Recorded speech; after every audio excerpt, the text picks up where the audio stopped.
大家好，欢迎来到听书学史。今天我要向大家介绍的书是安达裕哉先生的《聪明人在说话之前所考虑的事情》。今天的视频内容如下：第一，聪明人提升思维质量的黄金法则；第二，掌握知性与信任的究极思维法。这两个主题都非常重要，请务必坚持看到最后。现在让我们马上开始吧。第一部分，聪明人提升思维质量的黄金法则。大家有没有在和朋友或父母聊天时，被对方说你要多想想再说，或者当您听对方说话时，觉得对方也应该多思考一下再说？我们来深入探讨一下“多想想”这个词。当别人对您说“多想想再说”时，您真的是什么都没想就随口说出来的吗？实际上，您或多或少在脑海中思考、斟酌、权衡后才说出话语，但是对方无法看到您的思考过程，所以觉得您没经过思考就说了话。换句话说，人类在发言前都会进行思考，但当这种思考的结果传达给对方时，在对方看来却像是未经思考就随口说出来的。如果我们不能弥合这个差距，无论您在脑海中多么努力的思考，对方还是会觉得您在浪费时间，最终听不明白您的意思，并且会对您说你要多想想再说。因此，如何让自己的思考更清晰地传达给对方，是我们需要解决的问题。也就是说，在交流中重要的不是您思考了多少，而是思考的质量和输出的质量。真正区别那些认真思考的人和没怎么思考的人的，不是思考的量，而是思考的质。确实，在年轻的时候，只要提出大量的想法，可能就会得到赞赏。但随着年龄的增长，提出再多的想法也不再会得到同样的认可。我们逐渐发现，输出的数量已经不再重要，只有高质量的输出才能被重视。尤其在未来，随着 AI 的进一步发展，大量的输出将由 AI 完成。AI 能够在短时间内处理海量的信息，因此人类在数量上已经无法与 AI 竞争。在这种情况下，思考的质量就变得至关重要。这本书正是为提高思考质量提供了具体的方法，并且这些方法对任何人来说都简单易懂。如果您能了解聪明人在发言前是如何思考的，并将这些方法应用到自己身上，你也能像他们一样进行高质量的思考和输出。仅仅了解聪明人的思考方式还不够，只有当您能够熟练运用这些方法时，才能真正掌握其精髓。在今天的视频中，首先学习这些方法，并在实践中应用，同时参考本书以进一步提高思维的质量。现在让我们从本书中介绍的提升思维质量的黄金法则中挑选出两个特别重要的进行讲解。提升思维质量黄金法则是：一、总之不要有反应；二、聪明的人不会装聪明，而是会装作不懂。我们将简明扼要地解释每一条法则。提升思维质量的黄金法则之一：总之不要有反应。当您看到一个情绪激动的人在讲话时，您会有什么感觉？您可能会觉得他们只是把想到的事情直接说出口，把情绪发泄出来。确实，当一个人情绪激动地讲话时，从客观上看，他们似乎没有经过思考。不论讲话者是否认真思考过，只要情绪激动，他们就会显得缺乏理性。苏塞克斯大学的心理学教授斯图尔特·萨瑟兰德曾说过，愤怒或恐惧等强烈情绪会导致人们做出愚蠢的行为。也就是说，当我们愤怒时，智商会降低。大家在生活中是否因为愤怒或情绪激动而得到好处呢？大多数情况下，情绪化并不会带来好处。聪明人知道情绪化带来的巨大损失，当然，这并不意味着聪明人从不情绪化，而是他们知道如何应对情绪激动的情况。聪明人在情绪激动时不会立即反应，而是会控制情绪，冷静思考，因为这样做的好处更多。换句话说，将在说话之前仔细考虑的意思可以表达为不随情绪反应，而是保持冷静。那么，如何才能停止情绪反应，变得冷静呢？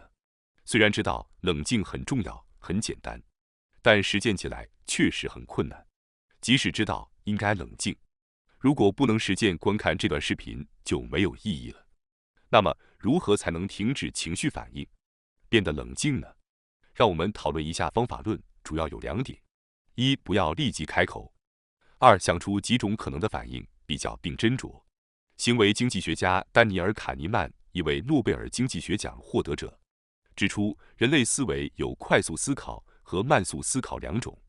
快速思考是直觉和情绪驱动的，而慢速思考则是逻辑和冷静的。基本上，卡尼曼认为人类更倾向于快速思考。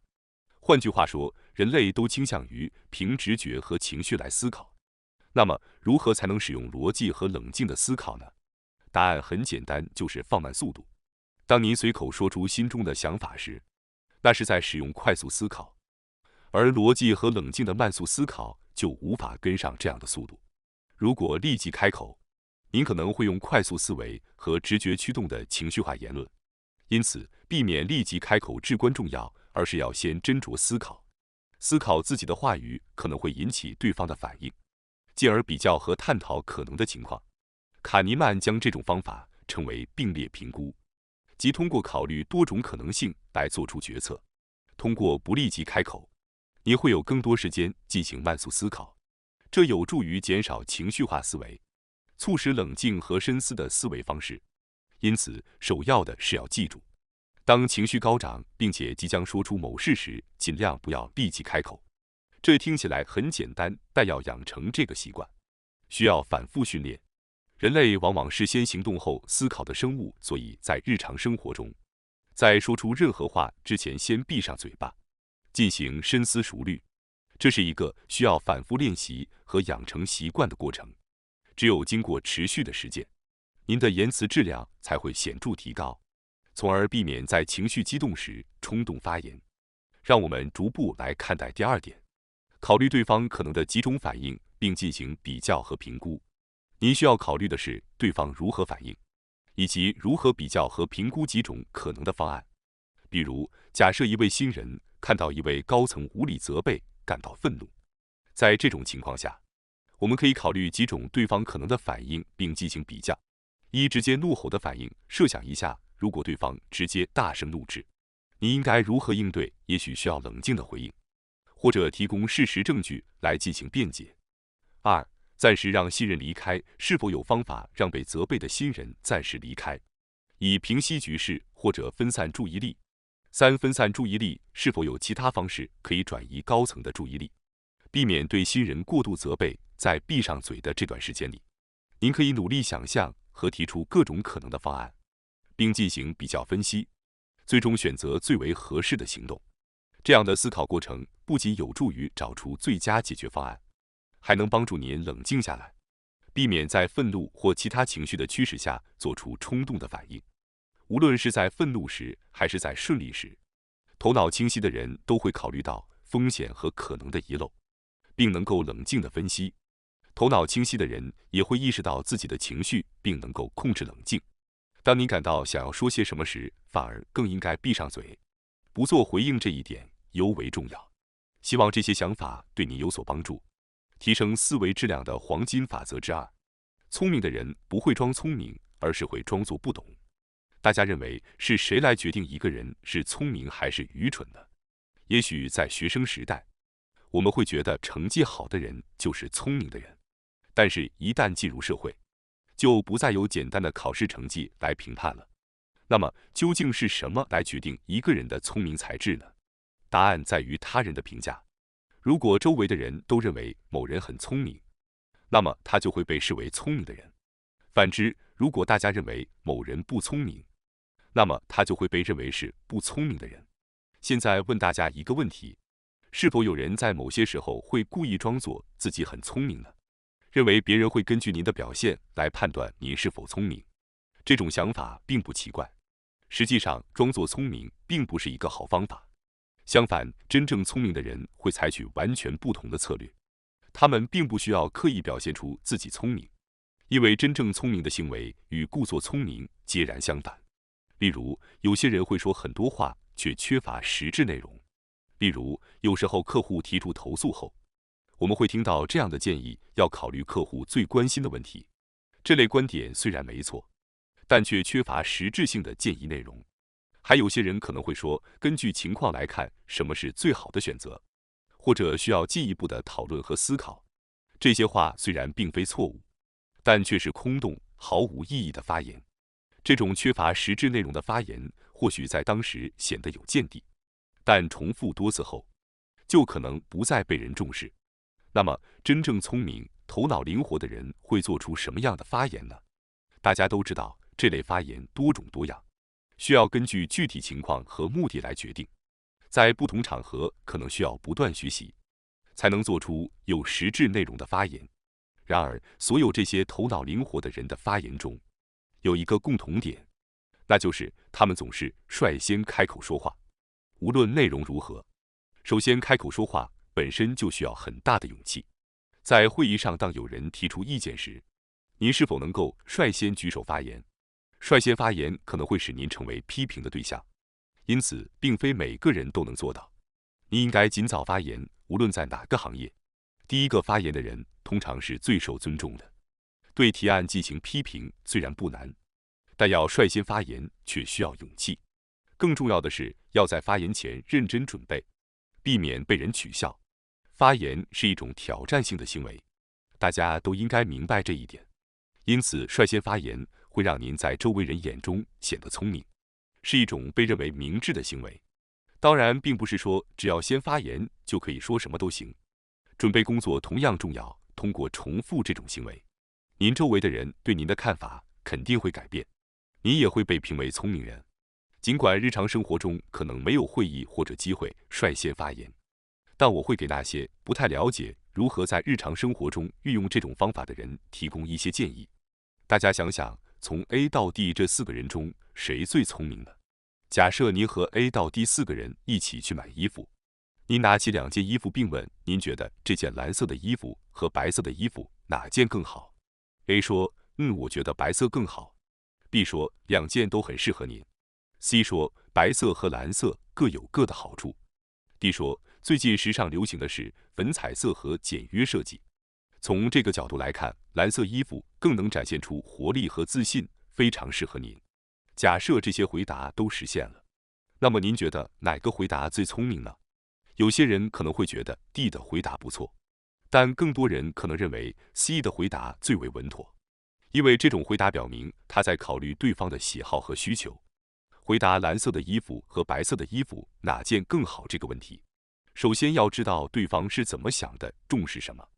如果不知道买衣服的人自己的想法， A 说，我觉得白色更好，或者 D 说，最近时尚流行的是粉彩色和简约设计等特定的推荐行为，都是自以为是的发言，并不是在考虑对方的发言。即使你有关于衣服的知识，你想推荐的颜色也可能不是对方期望的。而 B 说2件都很适合您，只是放弃了选择，最终结果是把决定权交给了对方。这种回答和之前没有实质内容的回答没有什么区别。回答这个问题，首先要了解对方。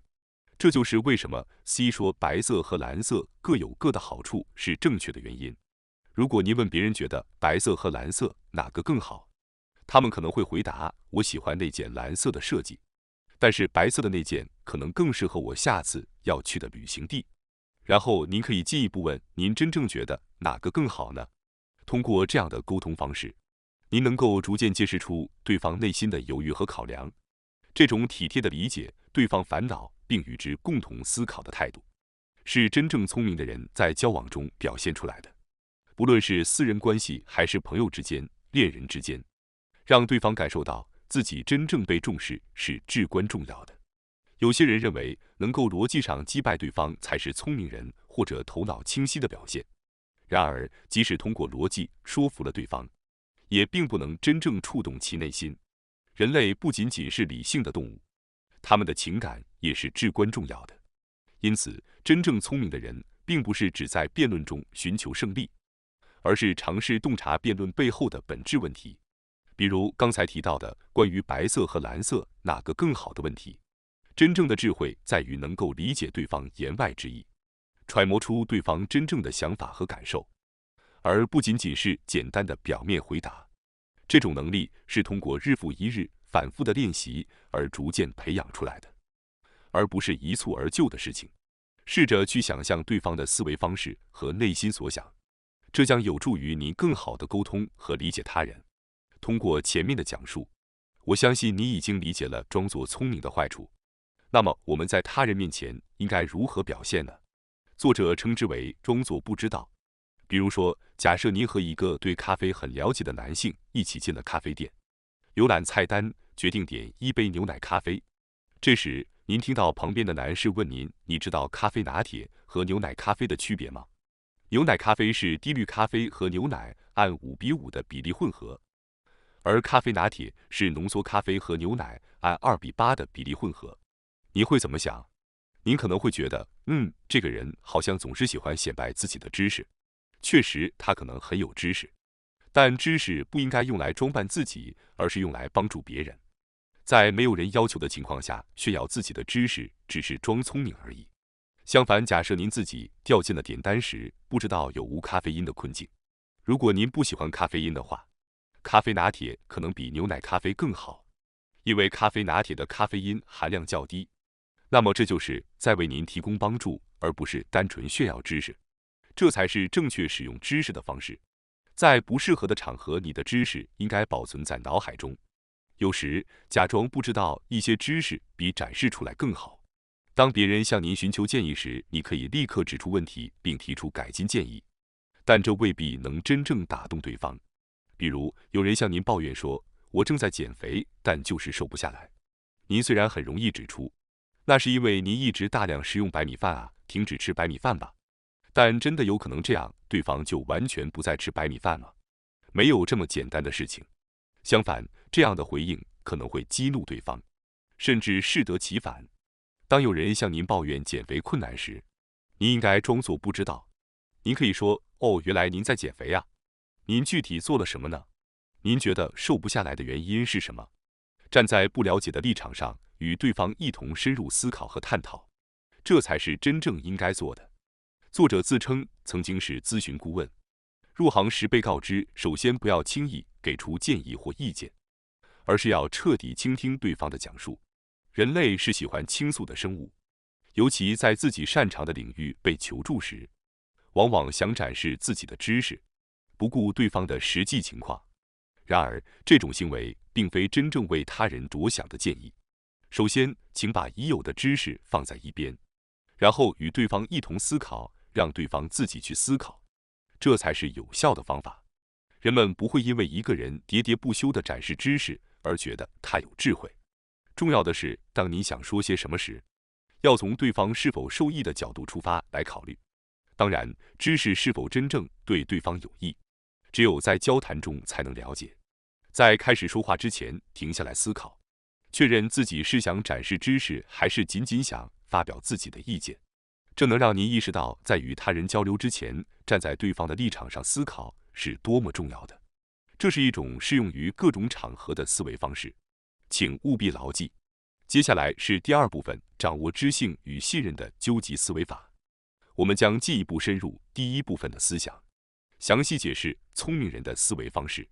虽然在本书中详细而清晰地解释了5种聪明人的思维方式，但在这里我们将挑选一种不太常见但非常有效的思维方法进行解释，那就是言语化。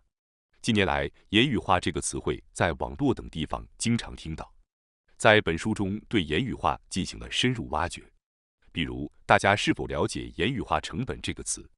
它指的是在与他人交流时，明确谁承担了语言交流的成本。比如，哭江贵文先生以讨厌电话闻名，前微软日本代表也不喜欢电话，以及伊隆马斯克先生也不太接电话。这些都是众所周知的事实。为什么这么多人如此讨厌打电话呢？这里牵涉到言语化的成本。当我们需要告知对方一些事情时，是否会考虑先打电话或者先商量一下呢？确实发邮件会有些麻烦，电话则更快捷。这种想法可以理解。那么，为什么打电话或者商量会被感觉为麻烦呢？这是因为在沟通中，言语化是最费力的过程。接听电话的人也需要承担这种成本。接电话的一方必须中断手头的工作。换句话说，打电话就是让对方承担这种言语化的成本。觉得先商量或者先打电话会更快，是因为对方承担了这个成本。相比之下，如果是通过邮件商量，会怎样呢？发送邮件前需要先整理和言语化，不能敷衍和废话连篇，特别是在商务上，不会有太多人将未整理的想法直接写成邮件。若邮件不易理解，可能需要重新修改。通过写邮件，自然而然地为自己想表达的事情增添客观性，并重新整理，这就是进行言语化的过程。这意味着说话者在承担言语化成本。当然，有紧急事务等需要立即电话沟通，以避免后续问题的情况很多。而且，年长者中也有些人不喜欢邮件，所以并不是所有情况下邮件都是最佳选择。然而，请不要忘记，始终要意识到的是，谁在承担这种言语化成本。另一方面，经常考虑言语化成本的人会被认为是关注对方的、有服务精神的人，或者是有高水平言语化能力的人。这与第一部分中讨论的考虑对方到何种程度息息相关。将未整理和零散的信息带给对方，是一种完全没有考虑对方承担的言语化成本和未曾考虑对方的行为。相反，将自己想要说的话整理好再传达，这是考虑到对方的行为。这种差别会造成很大的影响。此外，通过频繁进行言语化，言语化的质量也会自然提高。作者将言语化定义为不仅仅是将思想转化为文字的过程，而是指涉及所有输出的过程。比如，优秀的建筑师在设计房屋时，会认真倾听委托人的烦恼、期望以及他们对居住环境的愿景，然后通过建筑物这种形式来输出，深刻体现委托人的核心思想。优秀的设计师也会深入挖掘委托人希望解决的问题。无论是建筑师还是设计师，优秀的人都能解释为何能达到这样的输出，探讨其方法论和思维方式。换句话说，专业人士能够言语化自己的思维回路。没有言语化，就无法持续输出高水平的作品。无法言语化的方法缺乏可再现性，也无法连续产生高质量的输出。相反的，通过提升言语化能力，不仅能提高输出质量，还能深入理解自己方法成功与失败的原因，并进行调整和修正。为了提升这种言语化能力，让我们积极承担言语化成本，并为那些希望进一步提升言语化质量的人提供一些有关言语化技巧的解释。作为最终影响他人的手段，使用模板而不进行深思熟虑是不会有任何创新的。模板只能作为思考的辅助工具，而非省略思考的工具。例如，星巴克不只是一个喝咖啡的地方，而是提供一种舒适体验，让人在家和工作之间找到平衡的地方。正是这种明确的输出目标，使得星巴克获得如此巨大的成功。我们每个人在思维和表达上的精进，也将为我们的生活和工作带来更加丰富和深刻的意义。感谢大家收看今天的节目。如果你喜欢我们分享的内容，记得点赞、订阅并开启小铃铛通知，第一时间获取我们的更新。在下次的节目中，我们将继续为大家分享更多有益的书籍。再次感谢大家的支持，我们下期再见。